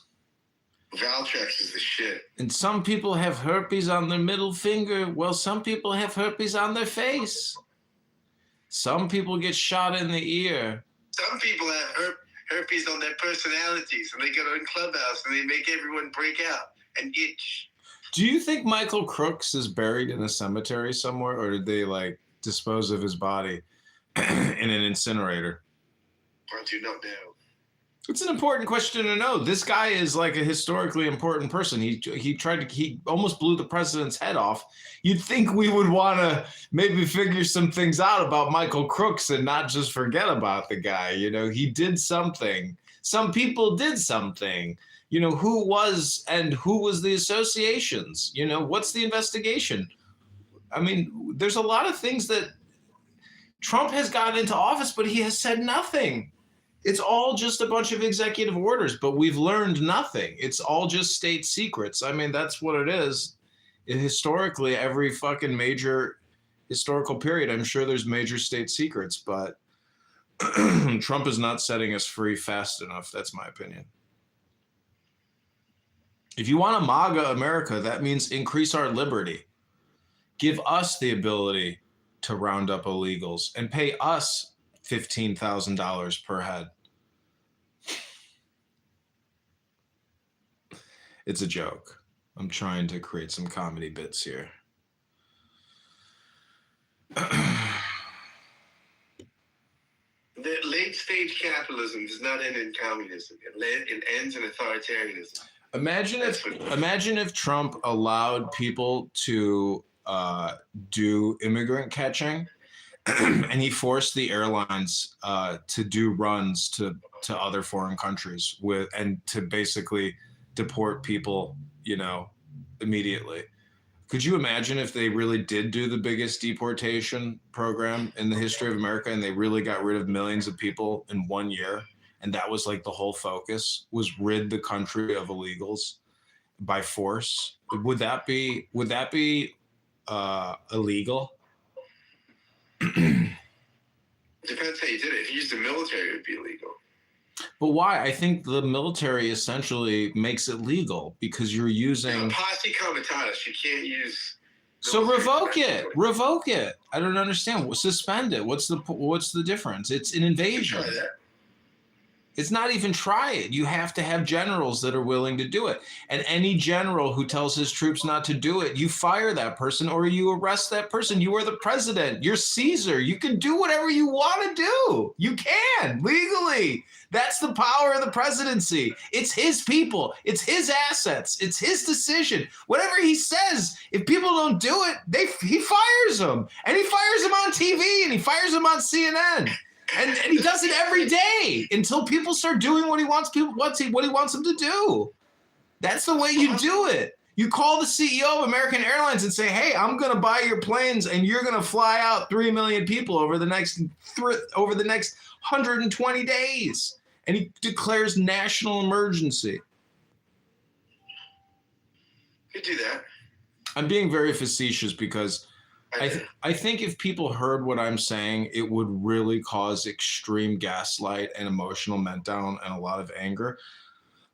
But I do like to propose it hypothetically because if you were a country in the year 30 BC, that's what you would have done. There was no illegals living in your country. You were at war with other countries and you absorbed. It was tribal.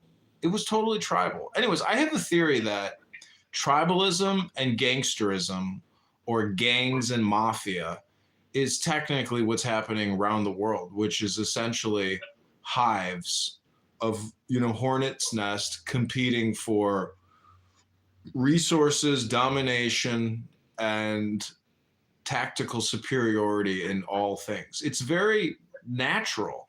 It's just the way the world is working. And fascism is in every major city, in every major country, and that country and all its population are essentially working for fascist governments. I don't think there is anything but fascist government, right? I mean, communism is fascism, socialism is fascism, capitalism is fascism. Isn't everything just a degree or an index of fascism? I mean, I don't think so. It's obvious because Democrat liberal extremists are fascists and they're communists. It is fascism. It is. No, I mean, I think you could be authoritarian and not fascist. Because you could be like, fascists tend to be racially inclined. Like, there's an ethno-national component to most fascists. So you could be authoritarian. You could be Marxist and not fascist, right? Communism tends to not be race-based. In fact, it's anti-race-based. See, this is where economics and where race is insignificant in terms of, see, you could say that the algorithm is racist, or you could say that censorship is racist, meaning that the communication of the operating superstructure is negating outside communication because it's slowing it down. So regardless, I'm just saying that eliminating unnecessary communication is essential to people being able to do what their primary objectives are. And unfortunately, we have so much communication that most people are just getting that dopamine, and it's not essential communication. So, you have a podcast called Persuasive Words, correct? New Persuasive Words. New Persuasive Words. Well, why don't you just call it Persuasive Words Now, starring Dr. Kent Jones? I like that. See, so my friend Max, his dad has a business called Pronunciation Workshop, and he teaches people around the world how to speak American English.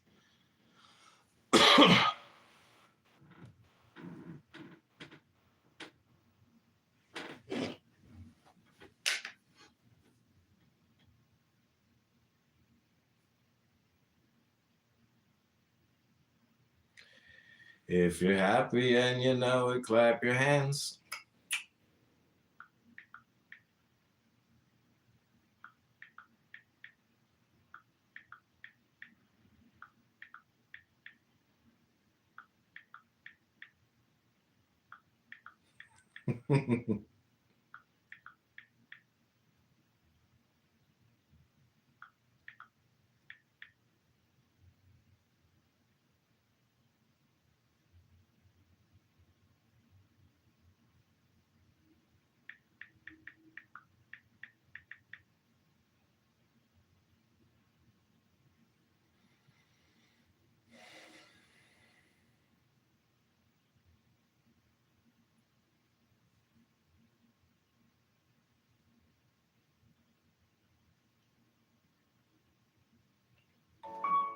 We don't say rising into love.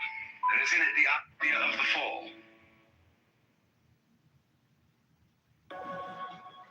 Better to have a short life that is full of what you like.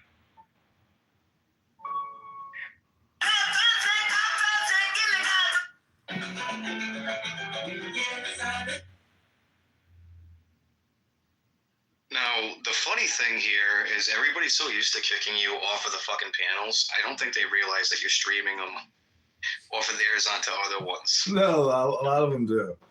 And that's why they really hate me, because it's like taking advantage of them and they feel stupid for being here wasting their time.